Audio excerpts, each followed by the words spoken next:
ఓం నమో నారాయణాయ. శ్రీ సమర్థ సాయినాథుని అమృతవచనములు. 5వది, ఇక్కడ సాయి జీవితంలో మనకెదురయ్యే అన్ని సంఘటనలను తనకు సమర్పించమంటున్నారు. ఓ బిడ్డ, నీకు ఎదురయ్యే సమస్యలన్నింటినీ నా ముందుంచి ఆ సమస్యలను సంఘటనలను ఎదుర్కొనే మొత్తము శక్తిని నేను అని నన్ను చూడుము. ఆ పరిస్థితులందు నన్నే ఆలోచించుము, నన్నే గుర్తు చేసుకొనుము. ఆ సమస్య లేక సంఘటనల పరిస్థితుల పరిమితి లేక వలయము నుండి మీరు విముక్తి పొందుతారు. ఇది నా వాగ్దానము అని సాయి చెప్పారు. అంటే ఎంతటి బలంగా మన మనోదృష్టి యందు సాయిని నిలిపి మన పరిస్థితుల చుట్టూతా సాయి ఉన్నారని భావిస్తామో అప్పుడు సాయి మనల్ని అంతా తానే అయి ఆ పరిస్థితుల నుండి మనల్ని బయటపడవేయనని సాయి వాగ్దానం చేశారు. ఇక 6వది, మీరు నాతో ఉన్నప్పుడు ఈ పంచభూతాల ప్రపంచం ఉండదు. మీరు పంచభూతాల ప్రపంచంతో ఉన్నప్పుడు నేను 5 మూలకాల్లో దాగి ఉన్నందున నేను మీకు ఉనికిలో లేను అని చెప్పారు. అంటే మనం ఈ పంచభూతాలతో కూడిన అనగా భూమి, గాలి, నీరు, నిప్పు, ఆకాశం వీటితో ఏర్పడిన ఈ మాయా ప్రపంచమునందు లీనమై ఉన్నచో సాయి ఉనికి అంటే సాయి ఉన్నాడు, మనలో ఉన్నాడు, మన చుట్టూతా ఉన్నాడు అని మనము గమనించలేకపోవచ్చున్నాము. అదే ఎప్పుడైతే మనము సాయి ఉన్నాడు అని దృష్టి పెడతామో అప్పుడు మనకు ఆ పంచభూతాల్లో దాగి ఉన్న సాయి ఉనికిని మనము గుర్తిస్తాము అని మనకు సూచన ప్రకారముగా సాయి తెలియజేస్తున్నారు. అంటే నీరు, నిప్పు, భూమి, ఆకాశం, వాయువు అంతా ఆయనే కదా.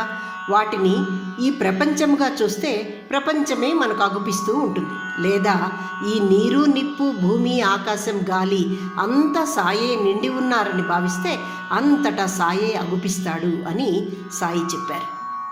ఇక 7వది, నేను నేనే అంటున్నారు సాయి. సాయి తాను అన్నింటి యందు నిండి ఉన్నానని, అన్ని నామాలు తనవేనని ఇలా చెప్పారు. మీరు నేను సాయి అని అన్నారు, అలా నాకు పేరు మీరే పెట్టారు. కానీ నేను నేనే. ఏవైతే అంతటా ఉన్నాయో నేను వాటి అన్నింటి యందు ఉన్నాను.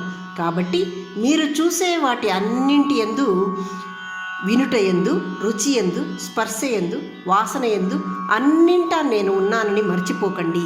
నాతోనే మీరు ఉన్నారని తెలుపుటకు ఇదే నిశ్చయమైన మార్గము. అంటే మనం తినే రుచిలో, మనం పీల్చే వాసనలో, వినికిడిలో, వేరొకరిని స్పర్శించే స్పర్శలో అంతటా సాయి సకలము నిండి ఉన్నారు. ఈ సకల చరాచరముల్లో తానే ఉన్నాడని మనం ఊహించుకుంటే సాయితో మనము ప్రతి క్షణం ఉన్నట్లే కదా. సాయి అనున్నది నాకు సంబంధించిన పేరు మాత్రమే, కానీ నేను వేల రూపాలలో వేల పేర్లతో ఉన్నాను. కాబట్టి నేను నేనే అని సాయి పలికారు. ఇక 8వది, ఆయన నన్ను తెలుసుకున్నవాడు జ్ఞాని అని ఇక్కడ సాయి చెప్తున్నారు. అటువంటి జ్ఞాని సమస్త శబ్దాలలో, రంగులలో, అన్ని రూపాలలో నన్నే దర్శిస్తాడు.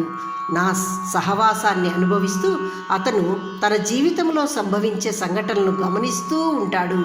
అతను తన జననము మరియు మరణము అనగా పుట్టుక, గిట్టుట అను జీవన నాటకాన్ని కూడా గమనిస్తూ ఉంటాడు. అతను నా యందే నాటుకుపోయి ఉన్నాడు. అతను నా సహవాసాన్ని అనుభవిస్తూ జీవన గమనంలో చెలించక తృప్తిగా ఉండి నాతోనే తన జీవితమంతా నాతో పరస్పరంగా అనగా ఒకరితో ఒకరు ఉన్నట్లుగా సాయి మరియు మనము ఉన్నట్లు ఆ సాయి మనం వారితో కూడి ఉంటాము. సాయి ఎప్పుడూ మనతోనే ఉంటారు అని ఈ విధంగా చెప్పారు. ఓం నమో నారాయణాయ.